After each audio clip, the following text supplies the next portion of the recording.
이혼 회복 9번째 성급한 만남. 부부가 주 6일 아침 저녁으로 뛰어야 하는 조그만 사업체를 운영하던 중 아내는 어느 날 집을 떠났습니다. 그때 저는 40대 후반이었고 이후 새로운 여인을 만나 이제 고통은 끝났다. 환상에 사로잡혀 한 집에서 살기 시작했습니다. 그러나 서두른 만남이었던 탓에 결국 다시 혼자가 되었습니다. 앞으로 홀로 살 자신은 없지만 그렇다고 누군가를 새롭게 만날 용기도 없어진 나를 보게 됩니다.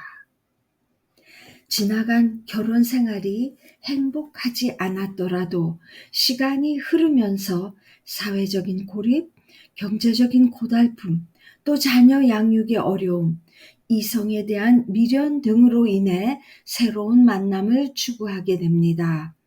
여성의 경우 낮아진 자존감 속에서 자신의 매력을 확인하기 위해, 이에 대해 남성의 경우는 자신의 능력과 가치를 인정받기 위함일 경우도 있습니다.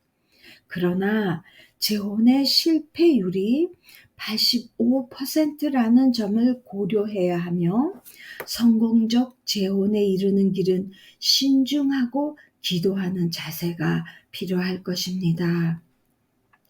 그렇다면 바람직한 만남의 시기는 어떻게 될까요? 첫째, 혼자 자립하는 법을 터득하고 성실하게 살아가고 있을 때. 두 번째, 자신의 결점에 대한 충분한 인식과 현재 상황에 대한 감사가 있을 때입니다.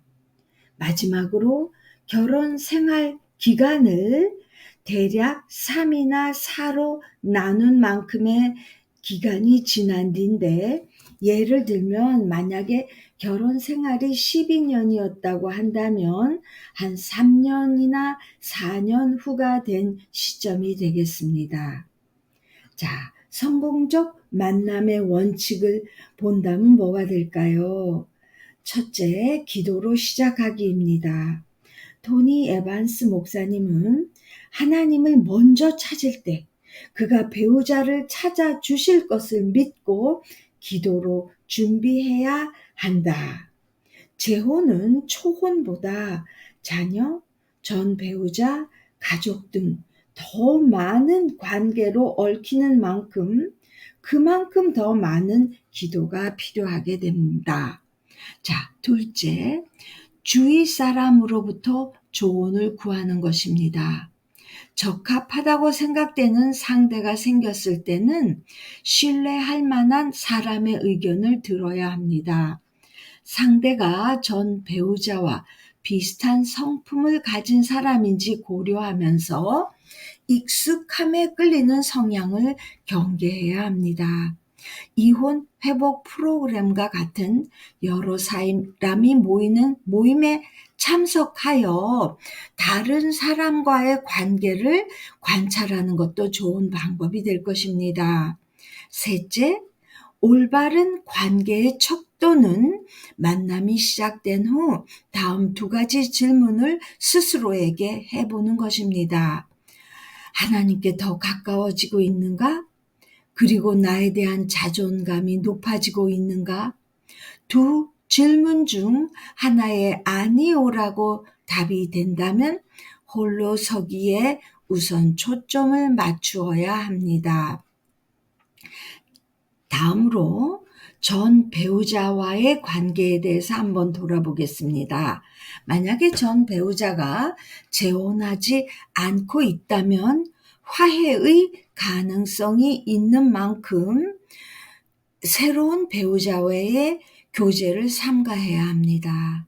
하지만 전 배우자의 변화와 진심을 신중히 지켜본 후 결정해야 하며 상처가 더해지는 선택은 피해야 할 것입니다. 특히 전 배우자가 재혼했는데 다시 재결합하려는 경우 이는 하나님께서 싫어하시는 또 한 번의 이혼을 초래함으로 허용되어서는 안 될 것입니다. 다음으로 제2의 순결과 경계선에 대해서 알아보도록 합시다. 현재 자유분방한 문화권에 살더라도 자신을 보호하고 존중하는 차원에서 간단하더라도 새롭게 만난 사람과 오래 살 결정을 했더라도 결혼식과 법적 절차를 거친 후 부부 생활을 시작해야 합니다.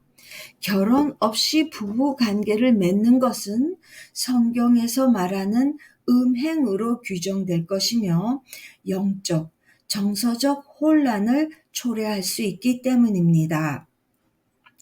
사람이 짓는 모든 다른 죄는 자기 몸 밖에 있는 것이지만 음행을 하는 자는 자기 몸의 죄를 짓는 것이다 라고 고린도전서에서 말하고 있습니다.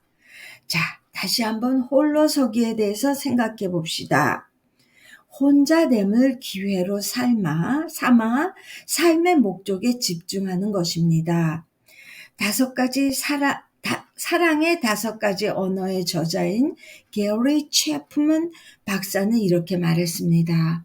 많은 사람이 배우자에게 하나님만이 줄 수 있는 것을 기대한다. 그러나 평안, 안정, 확신, 기쁨은 결혼에서 오는 것이 아니라 하나님과의 친밀한 관계에서 비롯된다. 삼손의 삶을 떠올리면 특별한 은혜를 받은 사람이라도 육체의 정욕을 다스리지 못하면 몰락할 수 있음을 알 수 있습니다. 우리의 삶을 지켜보고 있는 자녀들을 위해서라도 세상과 구별된 삶을 살아야 할 것입니다. 함께 해주신 여러분께 감사드리며 다음 시간에 다시 만날 것을 기대합니다.